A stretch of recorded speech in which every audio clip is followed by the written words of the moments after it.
back to the Maryland well, Antoine Brooks Jr., safety out of Maryland. I was listening to a Tomlin Colbert little press conference, and people were hounding them about that. Like, is this with this draft being so unique and the teleconference and all that, and so much uncertainty? Did it make you go with the certainty of what you know and kind of like the relationships and all that? Yeah. Good old Maryland, man. Hey, but I'm not opposed to that thought process because of how everything went this year. I mean, it's a lot of uncertainties. And honestly, I feel like, and we'll get to this even more so, but I feel like in a situation like this draft, it's a lot harder for these guys next season in terms of our expectations for them and what they're going to be able to do, because they're not going to get the traditional offseason. A lot of these guys, man, when they get drafted, they're used to the college style of work. They don't even have a clue what it's like to work in the NFL, which is why Zoom meetings will probably be good for these guys because it's going to help them understand that. I mean, but you talk about the expectation for Chase, right? Chase is used to seeing Big Ten receivers. I mean, Big Ten cornerbacks, Big Ten style defense. What do you think is going to be the first time he steps to an NFL stadium and guys really put them hands on him, NFL hands on him? It's a difference. Or how to condition yourself to play at this level, because it's a lot harder. Yeah, I thought I was in great shape at JMU. I would never come off. I'm like, man, if I come off the field, 10 plays tops in a game, I'm playing 60. I'm gonna give you 10 off. That's it. NFL, man, it's tough to play just 10 plays. 10 plays, like, God, dog, my heart about to explode right now. Like, it's a different style of work. Not everybody knows how to work like that. So these guys, hey, man, they're going to have to learn on the fly. That's dangerous sometimes. Just putting it out there. So with that being the case, man, I do think familiarity is key, though, man, in terms of the whole Maryland connection. Obviously, like I said, Tom and Son being down and him spending some time in the Maryland area. So I like the pick. I definitely, when I watched this tape, he plays more box safety, strong safety, so he's going to be down where the linebackers are traditionally. But he also plays some nickel covers as well. So I thought that was good in terms of, obviously, you know that Mike Hilton and Cam Sutton potentially next year, you know, contract situations, who knows how that would play out with either one of those guys. So I definitely thought that it was important to bring in somebody else. Then also when you look at the safety depth, you had with Terrell Edmonds, Minka Fitzpatrick, and Jordan Dangerfield were the only three guys with NFL experience in that room.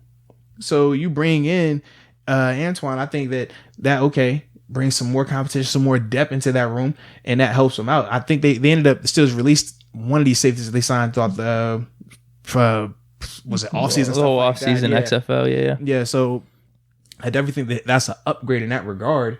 But as a 6th rounder, man, I can tell you for a fact, it's no guarantee that he even makes it. And I mean, that's the nature of the beast. It's the reality of it. And I feel like these guys, 4th, 6th, and 7th round, they got it the worst in terms of the uphill battle, because they already have an uphill battle in a regular offseason where they got the OTAs to prove themselves. They got rookie minicamp. They got vet minicamp.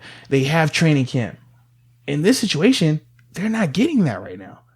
So that's going to really condense their ability to put that best foot forward, to learn the scheme, to ultimately adapt. Because when you get to this part of the draft, these guys have flaws.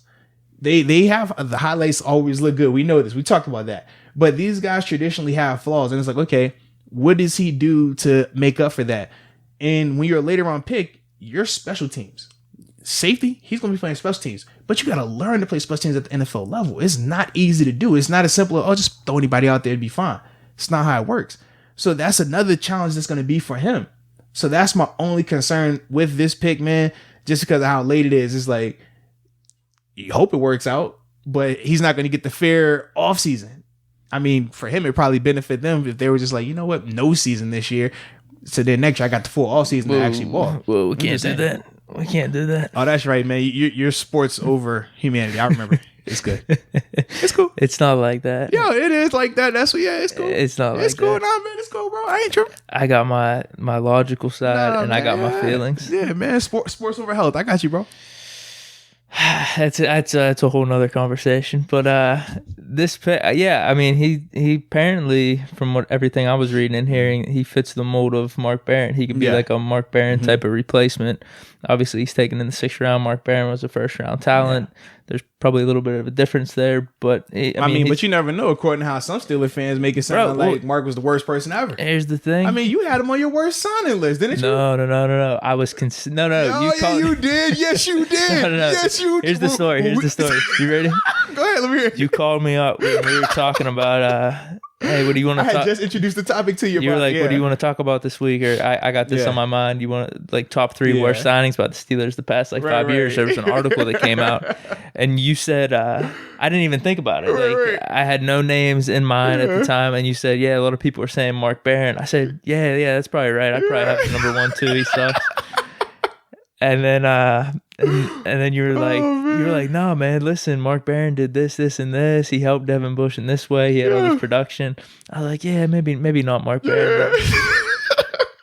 So that's my whole thing, man. Like, I do agree though, in terms of what they had said and what you just said in terms of him potentially coming in and fitting that mold, because the one thing that we did see with this draft, they did not take an inside linebacker. So that means that they really believe in not just Vince Williams, because I don't think they have a concern with Vince in the running game, because that's what he specializes in terms of him blitzing. I was thinking that this dude could get some PT here. Yeah, because it's going to be between him, Ulysses Gilbert, and Robert Spillane more than likely in terms of that third coverage linebacker type role. So if, Ulysses works out, who was a draft pick for the Steelers last year, he looked good, but we'll see. They won't necessarily have to worry about tipping their hand with some of these packages, whereas if it doesn't work out with Ulysses, then you go with the dimes and the nickel package, the sub package ball, and then you start to just filter in Antoine Brooks, similar to what they did with the safety. Oh my goodness, came over from Green Bay, went to the Browns. Burnett. Yeah, Burnett. He was on my top 3 worst picks. Yeah, but he was a similar type of guy in terms of playing him in the box, being a guy they could cover, because that's the nature of the game right now. So that could be one of those things, man. But like I said, for me, in a traditional offseason, I like that a lot more, that thinking a lot more. In this type of offseason, I'm not a fan of it, because these guys aren't going to get the full offseason to learn the playbook. They're going to send them these plays, and they're going to be looking like, what does any of this mean? Because I can give you the playbook right now. You can read it and know everything that it says on that paper. It's so much detail that they don't put on that book, though, that you're only going to get by being around the players, by going through these plays, by the walkthroughs, like everything that goes into on the day-to-day. They're not going to get right now. Yeah. So yeah, we'll see. Looks like a good pick to me. Hopefully, I mean his highlights, like everyone else's, look good. Like he was hitting hard. Yeah, he was getting some picks. He was definitely getting after it. Yeah. So plays fast. I like that. I'm good with that, especially with how the NFL's playing out now with these nickel and dime packages, where it's good to get some speed on the field and get some better coverage. So A-. What's so funny? No, dude, because you got to have A's for the rest of it. So we already said that. Yeah. I mean, if I do A, man, I might need to go back. It could be no lower than an A for this last. I have to go backwards. Then I'm gonna give Highsmith an A. I have to. I got to go backwards because I can't give this last guy an A. Why? Don't switch it up now because you're forced. No, man. I am. That's just how it's going. It is what it is, man. You already said what you said for Alex. Nah, don't switch it up now. I'm switching it, dude. I'm switching it, dude. You're funny, man. Yep. So you were funny. So for me, man, simple B. I just feel like I see the thought process with it. I like what it brings to the safety room, but this isn't a traditional off season. So these guys more than likely aren't going to be able to get what they need. In particular, him. When you're talking about a guy coming in for the coverage role, that's one of the hardest jobs out, because at the nickel position, at that extra dime linebacker spot, you're the beacon of communication. You got to know everything. That's why it's so hard to do. That's why when we talked about Devin Bush last year, we said, man, a lot of people don't realize that Mark Barron, the reason why he got all the tough coverage assignments, because that is a ton of talking. That's a ton of knowledge. That's a ton of thinking. If you put Devin there, Devin could be a great athlete, but those first 5-10 games, man, Devin would have been looking crazy trying to lock all that in. Shazier struggled with it. Everybody struggled. Man, my first time in that role, I struggled. It's hard to do. And it's already enough trying to match athlete for athlete with some of these receivers, right? But then when you add the thinking element, thinking is only going to make you play slower, because now you're like, dude, am I supposed to do that? Or am I not supposed to do that? If I tell you, Deke, man, run 10 yards, you can run 10 yards crazy fast, right? You'll get there, bam. And if I tell you, hey, Deke, run 10 yards, but you might have to go 5 yards if this happens. Oh, but you might need to go 3 yards if that happens. Oh, and you might need to turn right if that happens. Now you live here like, dang, which one's about to happen? I don't know which one to do. You're not going to be playing this fast. That's the only thing, man. So when I look at this Antoine dude, I'm like, dude, the fact that you're not going to get the full offseason to get all that and get all that ironed out, that's asking a lot of him. Yeah. Well, but you stuck anyways, man. So it's all good. I'm good with the pick, man. I'm good with it. I mean, everyone's got to deal with that, but like you said, it's a little different. But like some with guys his are going to position. have it easier than this guy. Yeah, that position might be a little tougher just with all the dynamics there. Because like for Chase, for example, right? He won't even have to know the playbook to say, hey, go and run a vertical route, go run a stop. I'm gonna throw you a back. He can still be effective. But he can do that. Alex Highsmith, hey, it's third down. You're just rushing. Go. Yeah. Don't worry about the coverage. Just rush. Go. That's easy to do. Anthony, he's going to have a little bit of a time because he's going to have to know the protections if he's coming in as a third down back. He's going to have to know all right, where am I supposed to release? Am I supposed to release through the line? Am I supposed to release on the outside? Like, that's a little different. Am I chipping on the way out or am I just going right now? Those are little things that he's going to have to work on. Kevin, as offensive lineman, man, yeah, you're going to have to get it how you live.